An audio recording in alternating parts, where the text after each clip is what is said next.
चला मित्रांनो, प्राकृतिक रचनेचा आता दुसरा भाग बघायचा, उत्तरेकडील मैदानी प्रदेश.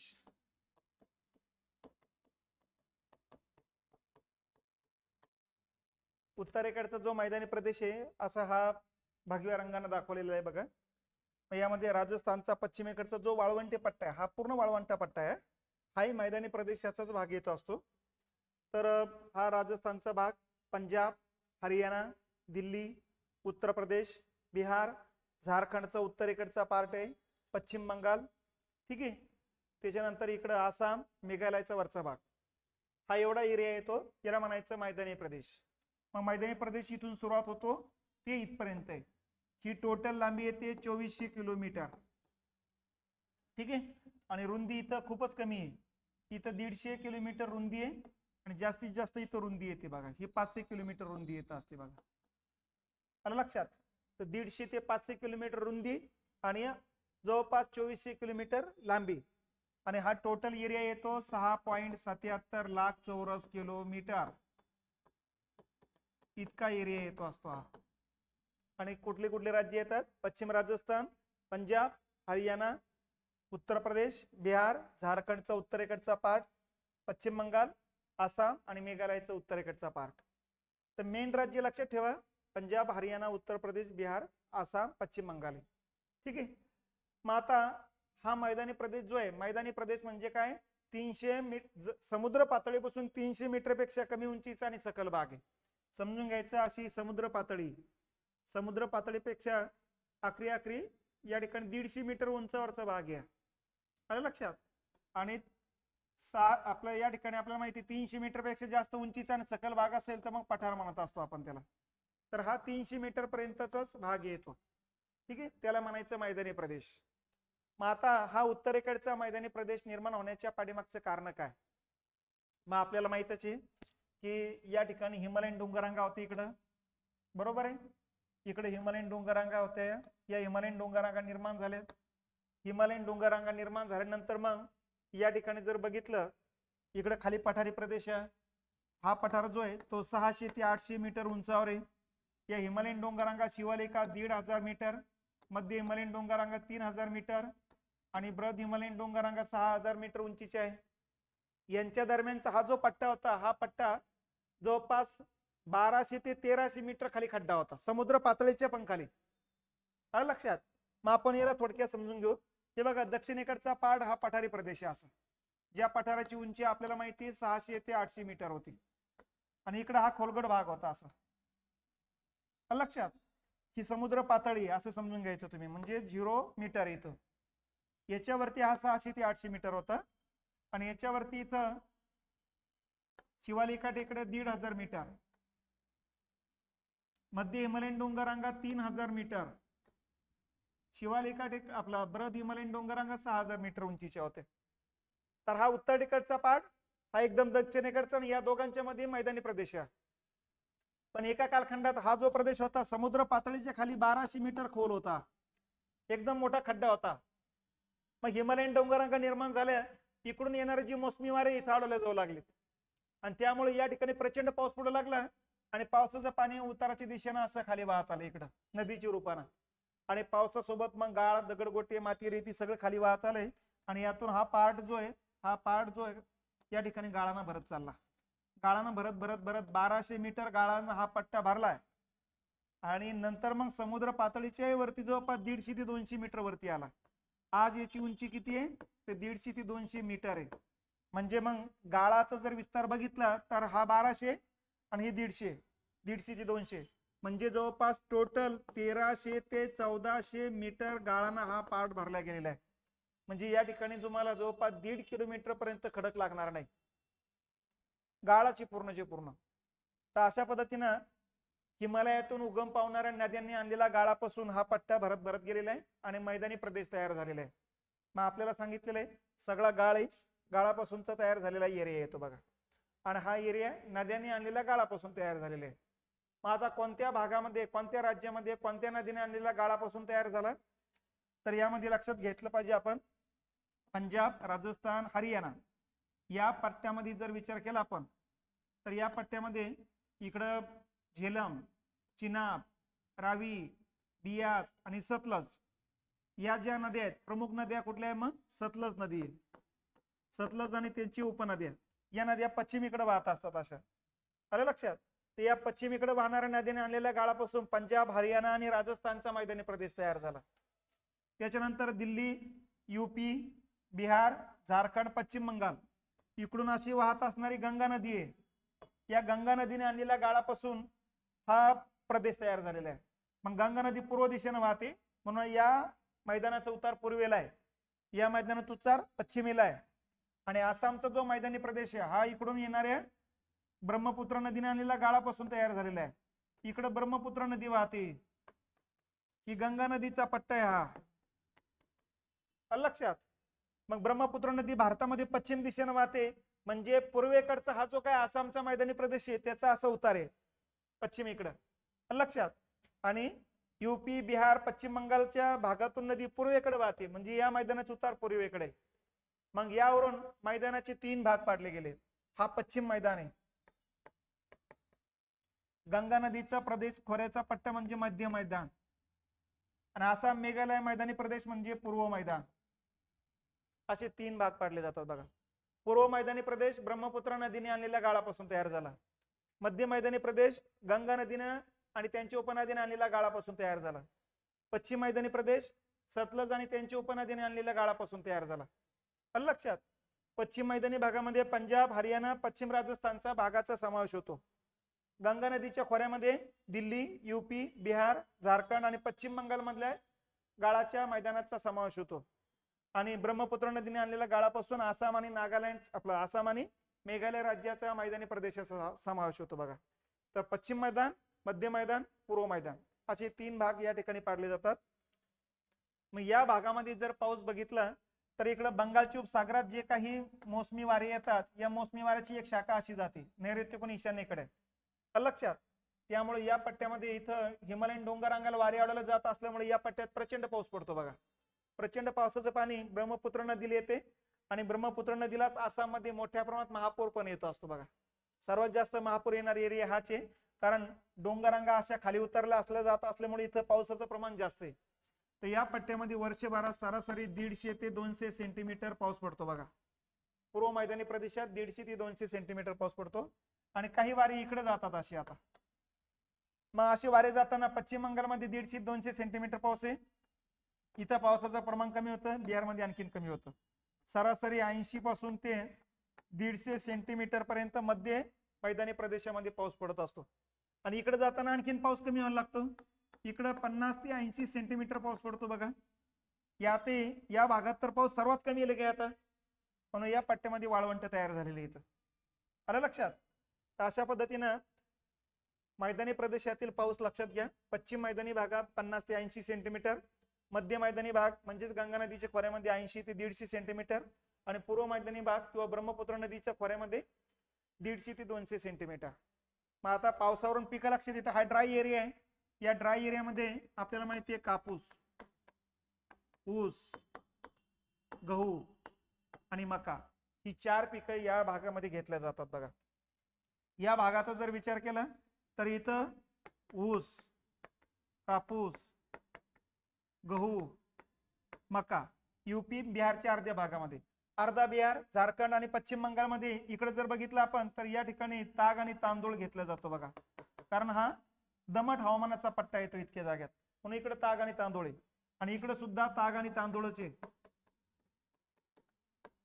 ठीक आहे. पश्चिम बंगाल आणि झारखंड मध्ये ताग आणि तांदूळ आहे. बिहार आणि उत्तर प्रदेश मध्ये ऊस, कापूस, गहू आणि मका आहे. तर अशा पद्धतीने पिकं हे लक्षात घेतले पाहिजेत. उतार हे लक्षात आला. पश्चिम मैदानाचा उतार पश्चिमेला आहे, मध्य मैदानाचा उतार पूर्वेला आहे, आणि पूर्व मैदानाचा उतार पश्चिमेला आहे. कारण नद्या जिकडे वाहतात तिकडे उतार आहे. माता नदीने आणलेल्या गाळापासून या ठिकाणी हा मैदानी प्रदेश तयार होतो. मग जिकडे नद्या वाहतात तिकडे गाळाचा विस्तार जास्त आहे, जिकडून येतात तिकडे उंचवट्याचा भाग आहे म्हणून तिकडे गाळाचा विस्तार कमी आहे. म्हणून पश्चिम मैदानाचा गाळ पश्चिमेकडे जाताना वाढत जातो, मध्य मैदानाचा पूर्वेकडे जाताना गाळाचा विस्तार वाढत जातो, आणि पूर्व मैदानाचा पश्चिमेकडे जाताना गाळाचा विस्तार वाढत जातो. कारण जिथं जास्त खड्डा तिथं गाळाचा विस्तार जास्त असणार आहे.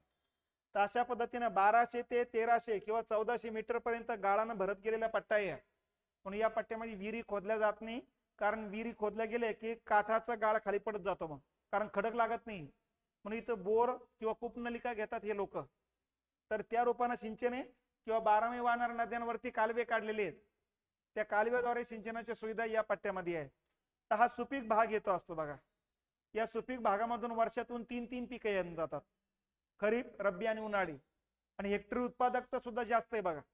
म्हणून भारतातला सर्वाधिक कृषी उत्पादन घेणारा पट्टा हाच आहे. मग कोणत्या भागात कोणती उत्पादन घेतलं जातं हे तुम्हाला सांगितलेलं आहे. एकदम सकल भाग असल्यामुळं या भागामध्ये रेल्वे रस्त्याचं जाळं मोठ्या प्रमाणात आहे. आणि रेल्वे रस्त्याचं जाळं मोठ्या प्रमाणात असल्यामुळे साहजिकच कृषीवर आधारित उद्योगधंदे या ठिकाणी मोठ्या प्रमाणात येतात. मग काही लोकांना उद्योगधंद्यातून रोजगार मिळतो, काही लोकांना रेल्वे रस्त्याच्या जाळ्यातून रोजगार मिळतो, बऱ्याच लोकांना शेतीतून रोजगार मिळतो. मग रोजगाराचं प्रमाण सर्वात जास्त असल्यामुळं भारतातली 40% लोकसंख्या या पट्ट्यात राहत असते बघा. यापैकी गंगा नदीच्या खोऱ्यामध्ये 23% लोकसंख्या आहे. 40 पैकी 23% लोकसंख्या मध्य मैदानी भागात आहे किंवा गंगा नदीच्या खोऱ्यात आहे.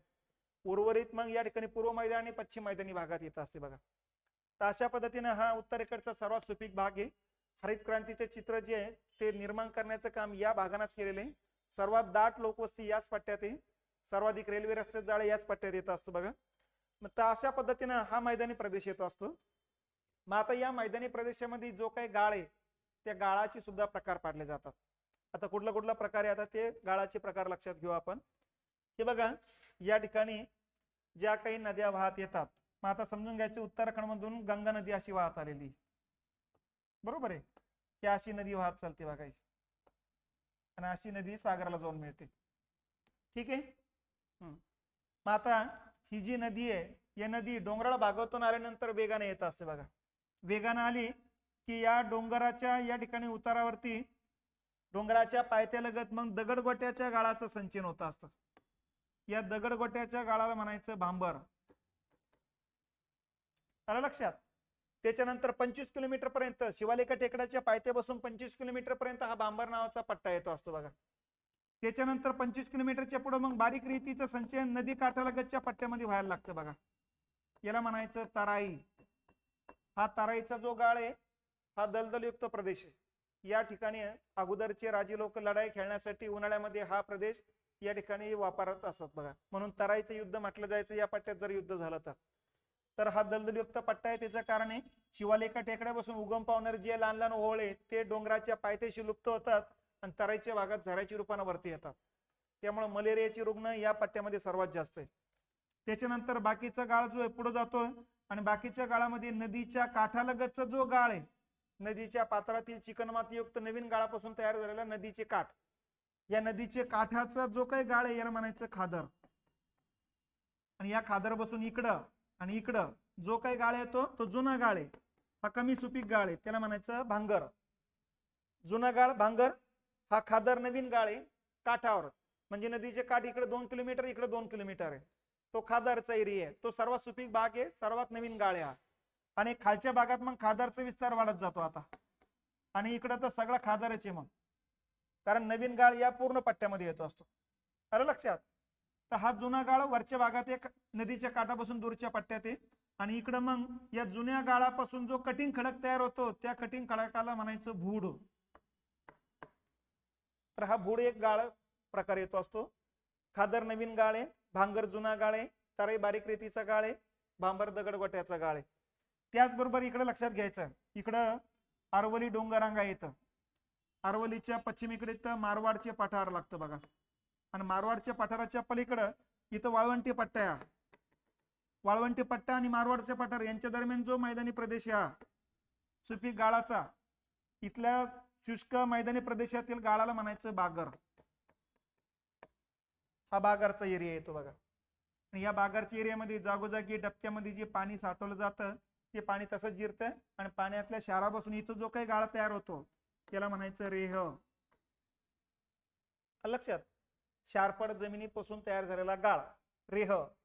लक्षात. शुष्क मैदानी प्रदेशातील गाळ बागर, दगडगोट्याचा गाळ भांबर, बारीक रेतीचा गाळ तराई, जुना गाळ भांगर, जुन्या गाळापासून तयार झालेला गाळ भूड, नदी काठालगतचा नवीन गाळ खादर किंवा त्रिभुज प्रदेशातला गाळ खादर.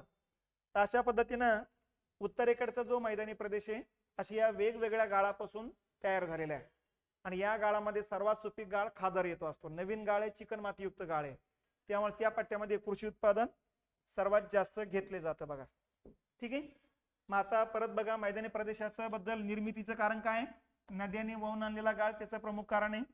लांबी बघितलेली 2400 किलोमीटर आहे, रुंदी 150 ते 500 किलोमीटर एरिया येतो, क्षेत्रफळ 6.77 लाख चौरस किलोमीटर. ठीक आहे. आणि या भागाची उंची किती आहे? समुद्र पातळीच्या वरती 150 मीटरच आहे आणि गाळाची खोली टोटल 1300 ते 1400 मीटर येते, म्हणजे 1500 जवळपास किलोमीटरचा एरिया येतो. मग हे बघा, पश्चिम मैदानी प्रदेशाचा उतार कोणीकडे? पश्चिमेला. हा मध्य मैदानाचा उतार पूर्वेला, गंगा आणि यमुना खोरेचा पट्टा. आणि पूर्व मैदान म्हणजे आसामचा मैदानी प्रदेशाचा उतार पश्चिमेला आहे. तर अशा पद्धतीनं हा गाळाचा पट्टा असा भरला गेलेला आहे बघा. ठीक आहे.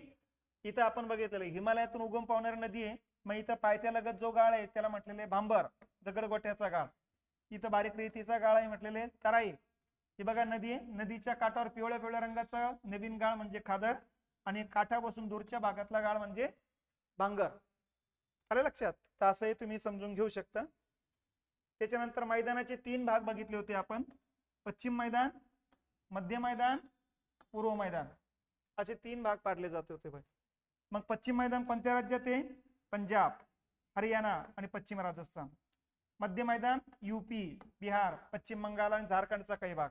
पूर्व मैदान आसाम आणि मेघालयचा काही भाग. कोणत्या नदीने आणलेल्या गाळापासून तयार झाला पश्चिम मैदान? सतलज आणि त्यांची उपनद्या, झेलम, चिनाब, रावी, बियास. मध्य मैदान गंगा आणि त्यांची उपनद्या, यमुना, शोन, रामगंगा, गोमती, घागरा, गंडक, कोसी या. पूर्व मैदान ब्रह्मपुत्र आणि त्यांच्या उपनद्या, मानस, तिस्ता, सुबानसिरी, बराक, लक्षात, दिबांग, लोहित या उपनद्या. त्याच्यानंतर उतार, पश्चिम मैदानाचा उतार कोणीकडे आहे? पश्चिमेला. मध्य मैदानाचा उतार पूर्वेला आणि पूर्व मैदानाचा उतार पश्चिमेला आहे. ठीक आहे. पर्जन्य, पश्चिम मैदानी भागात पाऊस कमी, जसजसं समुद्राकडे जो होत तसा पाऊस वाढत जाणार. आणि पूर्व भागामध्ये हिमालयन डोंगरांगाला वारे अडवला जात असल्यामुळे पावसाचं प्रमाण सर्वात जास्त आहे. मग पिकं, पश्चिम मैदानी भागामध्ये गहू, ऊस, कापूस आणि मका येतं बघा. इकडं गहू, ऊस, मका, कापूस आणि ताग आणि तांदूळ पश्चिम बंगालमध्ये येतात आणि आसाममध्ये ताग आणि तांदूळाचे. अशा पद्धतीने मैदानाचे उपभाग आणि त्यांचे त्या उपभागाचं मॅटर लक्षात घ्यायचं. ठीक आहे. आता याच्यावरती आलेले प्रश्न काय काय कसे कसे ते लक्षात घेऊ आपण. उत्तरेकडील मध्य मैदानी प्रदेशाबाबत अयोग्य विधान. मध्य मैदानी प्रदेश म्हणजे कोणता आहे? गंगा नदीचा खोऱ्याचा पट्टा आहे. कुठल्या राज्यात आहे? यूपी, बिहार, पश्चिम बंगाल, झारखंड मध्ये येतो. लक्षात. उतार कोणीकडे? पूर्वेकडे. आलं लक्षात? हा. पाऊस किती आहे? 80 ते 150 सेंटीमीटर पाऊस पडतो इथं. आता बघा, अयोग्य विधान ओळखा सांगितलेले. गाळाच्या संचयनाची जाडी पश्चिमेकडून पूर्वेकडे वाढत जाते, बरोबर आहे. या प्रदेशातील हवामान सौम्य आणि उतार ही मंद आहे, बरोबर आहे. मंद उतार म्हणून संत गतीने नद्या वाहतात. वेगवान नद्यामुळे सुपीक मैदानाची निर्मिती नाही होत. मंद गतीने वाहणाऱ्या किंवा संत गतीने वाहणाऱ्या नद्यांमुळे मैदानाची निर्मिती होते. त्यामुळे हे वाक्य कसं आहे? वेगवान नद्या नसतात, या संत गतीने वाहतात, चुकीचं आहे. लोकसंख्येची घनता अधिक व पायाभूत सुविधाचा विकास आहे, बरोबर आहे. म्हणजे अयोग्य कुठला पर्याय? मग आपला उत्तर काय? 3 नंबरचं उत्तर आहे. वेगवानच्या ऐवजी संत गतीने वाहणाऱ्या नद्या पाहिजे होतं, मग सगळे बरोबर आले असते, परंतु हे अयोग्य. त्याच्यानंतरचा मुद्दा येतो अयोग्य विधान ओळखा. इथंच लक्षात घ्यायचं. उत्तरेकडील मैदानी प्रदेशातील जुन्या गाळाला भांबर म्हणतात, बरोबर आहे? नाही, जुन्या गाळाला भांगर म्हणतात. ठीक आहे. म्हणजे हे विधान कसं आहे? चुकीचं आहे, अयोग्य. हेच आहे, संपलं, उत्तरच निघून झालं. मैदानी प्रदेशातील नदी काठावर चिकणमातीयुक्त नवीन गाळाला खादर म्हणतात, बरोबर आहे. उत्तरेकडील बारीक रेतीच्या गाळाला तराई म्हणतात, बरोबर आहे. पठारावर काळ्या मातीच रेगूर म्हणतात, बरोबर आहे. मग इथं काय? भांबर म्हणत नाही. भांबर हा दगडगोट्याचा गाळ असतो, लक्षात. आणि जुना गाळ जो असतो त्याला भांगर म्हणतात. मग तर असं ते उत्तर 1 नंबर येतं. आता योग्य विधाने ओळखा. भांगर पर्वत पायथ्याला दगडगोट्याचा गाळ आहे का? नाही, हे चुकीचं आहे. बागर पश्चिम राजस्थानातील शुष्क मैदानी प्रदेशातील गाळ, बरोबर आहे. खादर नदी काठावर चिकणमातीयुक्त नवीन गाळ, बरोबर आहे. भांबर नदी काठापासून दूरच्या प्रदेशातील जुना गाळ, नाही नाही हे चूक आहे. जुना गाळ भांगर आहे आणि हा दगडगोट्याचा गाळ भांबर आहे. हा शब्द इथं पाहिजे आणि हा शब्द इथं पाहिजे होता. आता योग्य कोणते? ब आणि क योग्य फक्त. झालंय, हे असं लक्षात घ्या. पुढचा प्रश्न, खालीलपैकी कोणत्या राज्याचा उतार पश्चिमेकडे कमी होत जातो किंवा पश्चिमेकडे आहे? उतार पश्चिमेकडे आहे. पश्चिमेकडे उतार कुठल्या कुठल्या राज्याचा आहे? बिहारचा आहे का? नाही. असलं नाही पाहिजे, म्हणजे हा पर्याय कटला, हा पर्याय कटला. या दोन पर्यायापैकी उत्तर आहे. मग आता शेवटचं हे बघा, ई आहे का? नाही, ई नसलं पाहिजे. इथं ई आलेलं आहे, हा पर्याय कटला. असं नसं उत्तर आता हे. ठीक आहे. आसामचं उतार पश्चिमेकडे, बरोबर आहे. हरियाणाचा पश्चिमेकडे, बरोबर आहे. पंजाबचा पश्चिमेकडे. पंजाब हरियाणा सतलज नदी पश्चिमेकडे वाहते बघा, आणि आसाममध्ये ब्रह्मपुत्र नदी पश्चिमेकडे वाहत असते. तर या पद्धतीने तुम्ही उत्तर काढू शकता. ठीक आहे. तर हे झाले उत्तरेकडील मैदानी प्रदेशाची माहिती.